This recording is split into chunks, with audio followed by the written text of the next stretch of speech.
प्रस्तुत है क्षेत्रीय समाचार एकांश का कोविड-19 पर विशेष कार्यक्रम। आपके साथ मैं पंकज सनवाल खुलबे। नमस्कार श्रोताओं।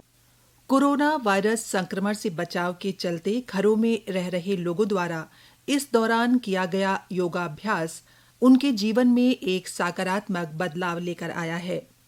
श्रोताओं, 21 जून को अंतर्राष्ट्रीय योग दिवस मनाया जाता है। किस प्रकार से योग हमारे जीवन में बदलाव लाया है, इस पर बात करेंगे हम आज अपने कार्यक्रम में। इससे पहले सुनते हैं आकाशवाणी के मन की बात कार्यक्रम में प्रधानमंत्री नरेंद्र मोदी ने आने वाले योग दिवस के लिए लोगों के लिए क्या संदेश दिया है। अंतर्राष्ट्रीय योग दिवस जल्द ही आने वाला है। योग जैसे जैसे लोगों के जीवन से जुड़ रहा है, लोगों में अपने स्वास्थ्य को लेकर जागरूकता भी लगातार बढ़ रही है। अभी कोरोना संकट के दौरान भी ये देखा जा रहा है कि हॉलीवुड से हरिद्वार तक घर में रहते हुए लोग योग पर बहुत गंभीरता से ध्यान दे रहे हैं। हर जगह लोगों ने योग और उसके साथ साथ आयुर्वेद के बारे में और ज्यादा जानना चाहा है, उसे अपनाना चाहा है।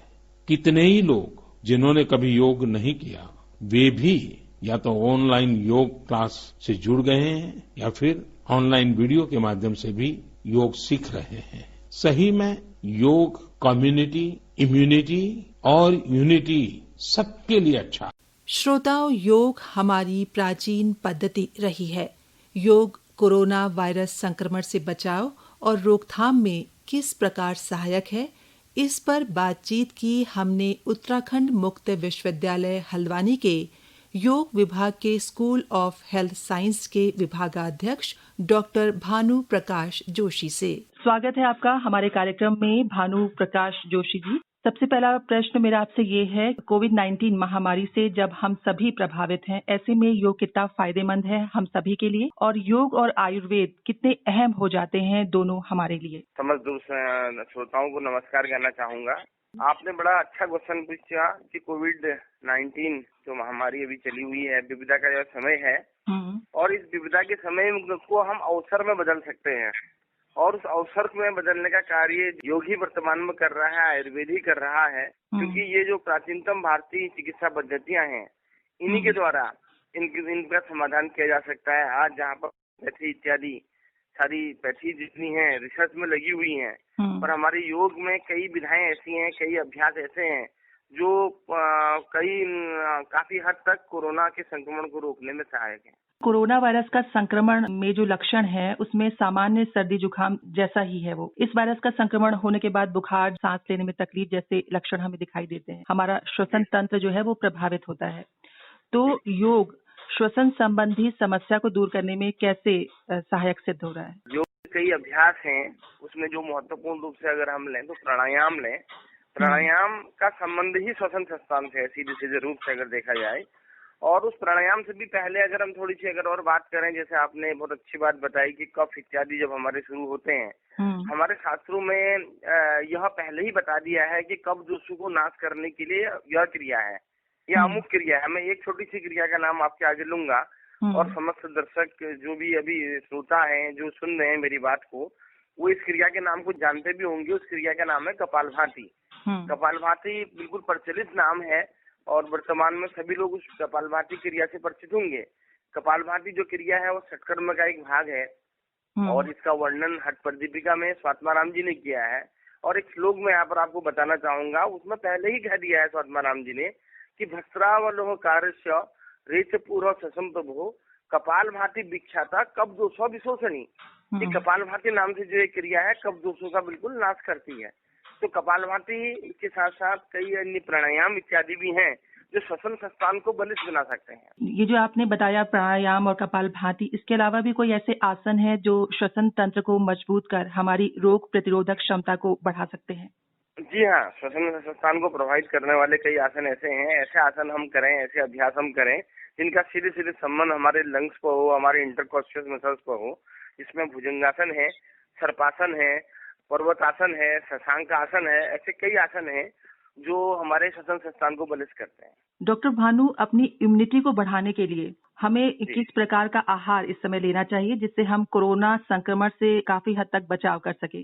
देखिए, योग में और आयुर्वेद में आहार का बड़ा विशेष महत्व है और हमारे इम्यून सिस्टम को प्रभावित करने के लिए सबसे पहले तो हम बहुत अधिक मात्रा में जो भी हैं प्रतिदिन योगाभ्यास करें। योगाभ्यास में प्राणायाम इत्यादि परक चीजों को हम शामिल ज्यादा करें, उन अभ्यासों को हम ज्यादा करें। उसके साथ साथ इम्यूनिटी को बढ़ाने के लिए जो आपने आहार इत्यादि की बात की, जैसे कि कुछ काढ़े इत्यादि आयुष मंत्रालय ने बताया भी है और ये चीजें सर्वविदित भी हैं। कई काढ़ों का सेवन, हम हल्दी का सेवन कर सकते हैं, उसके अलावा हम अदरक इत्यादि का सेवन कर सकते हैं, काली मिर्च का सेवन कर सकते हैं काढ़े के रूप में। इनको अगर हम डेली लेते रहें या भोजन में किसी भी रूप में अगर हम इनको लेते रहें तो उसके बड़े सकारात्मक लाभ व्यक्ति को मिलेंगे। मैं आपसे ये जानना चाहूंगी, मेडिटेशन या ध्यान, उसकी क्या अहमियत है योग में और ये लोगों के जीवन में किस प्रकार से बदलाव लाता है? देखिए, ये आपने बड़ा अच्छा, आप योग के अंतरंग पक्ष की ओर चले गए हैं। योग का बहिरंग पक्ष जिसमें महर्षि पतंजलि ने 5 बताए, अहिंसा, यम, नियम, आसन, प्राणायाम, प्रत्याहार, और उसके बाद बहिरंग से अंतरंग की ओर अगर हम जाते हैं, धारणा, ध्यान, समाधि, ये ध्यान इसका एक पार्ट है अंतरंग योग का। और दरअसल वास्तव में कहा जाए, मेडिटेशन, ध्यान अगर हम बोल देते हैं सामान्यतः कि हम ध्यान कर रहे हैं, पर वस्तु तो ऐसा होता नहीं है। अभ्यास धारणा का किया जाता है और धारणा अपनी उच्च अवस्था में ध्यान में कन्वर्ट हो जाती है। तो ध्यान अगर हम व्यक्ति आज इस समय पर करें, ऐसे विपदा के समय पर अगर हम, जैसे आपदा आई है, इस आपदा के आने से आदमी कहीं न कहीं मनोवैज्ञानिक रूप से डरा हुआ है, साइकोलॉजिकल उसको दिक्कत हो रही है, स्ट्रेस में है, डिप्रेशन में है, एंजाइटी में है। ऐसी स्थिति से बाहर उभरने के लिए अगर व्यक्ति ध्यान का अभ्यास करे, धारणा का अभ्यास करे, तो निश्चित रूप से उस मानसिक समस्याओं से भी उसे निजात मिलेगी और साथ साथ ही जो योग का अंतरंग पक्ष होगा, समाधि की ओर पहुंचने का मार्ग भी प्रशस्त होगा। यानी कोरोना संकट के समय जब एक भय, चिंता हम सभी के मन में है, तो योग इसमें बहुत मददगार साबित हो रहा है। जी डॉक्टर भानु, ये मैं आपसे जानना चाहूंगी कि कोविड-19 के चलते मानसिक शांति के लिए, अपने को में अनुशासन के लिए योग लोगों को बांध रहा है। क्या आपको लगता है कि इस समय लोग योग के प्रति ज्यादा उत्साहित हुए हैं? और हमारे प्रधानमंत्री नरेंद्र मोदी जी ने भी कहा है कि लोगों में जो है योग के प्रति जागरूकता बढ़ी है, अपने स्वास्थ्य को लेकर लोग ज्यादा जागरूक हुए हैं। तो इस समय लोग योग के प्रति जब ज्यादा उत्साहित हुए हैं, लोग स्वयं से सामने आए हैं, योग उपचार के रूप में घर घर तक पहुंचा है, इसके बारे में क्या कहना है आपका? जी मैडम, ये बड़ा अच्छा आपने प्रश्न किया। जब समाधान कहीं व्यक्ति को कहीं नहीं मिल रहा है और वास्तव में जब व्यक्ति चारों ओर से हताश हो जाता है, परेशान हो जाता है, वो शारीरिक रूप से ही नहीं है, अगर शारीरिक के साथ साथ मानसिक रूप से या सामाजिक रूप से या आध्यात्मिक रूप से जब भी व्यक्ति परेशान होता है, तो उस परेशानी से निजात पाने के लिए योग ही एक ऐसा माध्यम है। और वर्तमान समय एक ऐसा समय है, विपदा के इस समय पर व्यक्ति बहुत ज्यादा शारीरिक मानसिक परेशान है ही, और योग एक सशक्त माध्यम है ही। आदरणीय नरेंद्र मोदी जी की जो आप बात बता रहे थे, भारत के यशस्वी प्रधानमंत्री जी हैं, और 6वां अंतर्राष्ट्रीय योग दिवस अभी 21 जून को मनाया जा रहा है।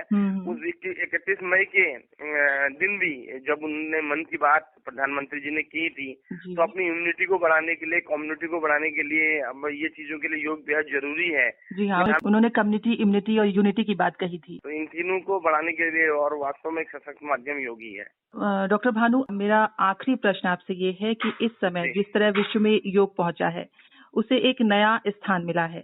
कोरोना के इस दौर में विश्व ने योग के महत्व को जाना है, इसके महत्व को समझा भी है, तो क्या कहेंगे इसके बारे में आप? देखिए, योग के अगर हम महत्व की चर्चा करूं तो मैं सीधे सीधे एक स्वास्थ्य परक चीजों को सबसे पहले अगर हम लेके आते हैं, व्यक्ति सीधे सीधे योग को इतना ही मान लेता है कि मुझे कोई शारीरिक और मानसिक बीमारियां न हो, मैं इसलिए योग को अपना रहा हूँ। पर वस्तु तो ऐसा नहीं है। अगर हम समग्र स्वास्थ्य की बात करें, होलिस्टिक हेल्थ की अगर हम बात करें, हेल्थ की एक परिभाषा WHO ने भी दी है। उन्होंने बोला है कि health is the state of complete physical, mental, social and spiritual wellbeing. मतलब जो स्वास्थ्य है वो शारीरिक, मानसिक, सामाजिक और आध्यात्मिक रूप से स्वस्थ होने के लिए वो व्यक्ति स्वस्थ है।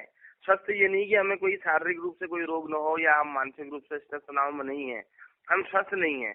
उसके साथ साथ सामाजिक रूप से स्वस्थ होना और आध्यात्मिक रूप से स्वस्थ होना भी बहुत जरूरी है। और योग ही एक ऐसा माध्यम है जो हमें समग्र रूप से इन चारों स्वास्थ्यों को जो बनाए रखता है वो हमारे जीवन को बेहतर और अच्छा बनाने के लिए योग बेहद जरूरी है। आपने योग के संबंध में इतनी महत्वपूर्ण जानकारियां दी। आकाशवाणी देहरादून के साथ जुड़ने के लिए आपका बहुत बहुत धन्यवाद। बहुत बहुत धन्यवाद। समस्त श्रोताओं को मेरा नमस्कार। श्रोताओं, कोरोना संक्रमण से बचाव के लिए अपने इम्यून सिस्टम को मजबूत करें। नियमित योग अभ्यास को अपने जीवन में अपनाएं।